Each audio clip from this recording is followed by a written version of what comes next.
Alam mo ba na hindi matiis ni Catherine Bernardo na hindi pansinin si Alden Richards habang ang mga ito ay nagtitaping sa Canada ng Hello Love Again?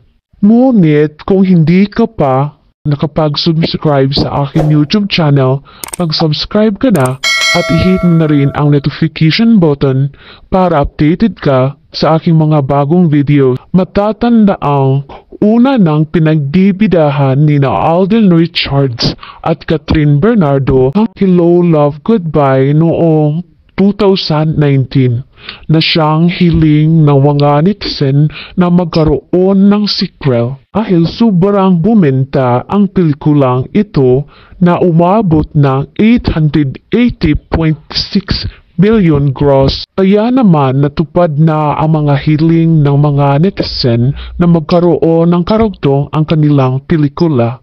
At ito ang Hello Love Again na kinukunan sa Calgary, Canada.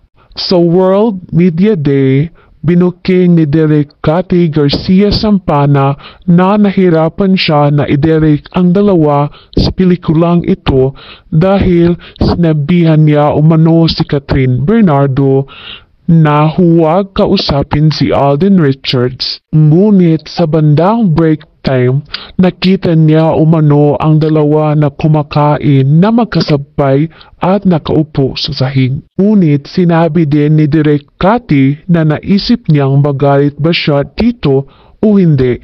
Pero bilang regalo, hindi na lang niya ito pinagalitan. Of course, tinalikuran na lang niya ito. Dahil yung araw na yon ay 7 oras sila na puro lang iyakan o makapagdamdamin ang eksena. Tatandaang eksklusibong inamin ni Alden Richards at Catherine Bernardo kung gaanong level na ang closeness nila sa isa't isa. Alam na nila kung ano ang paborito ng isa't isa. Kaya naman wala na itong oras o minuto na palalampasin na hindi mag-usap habang ang mga ito ay magkakasama. Nako.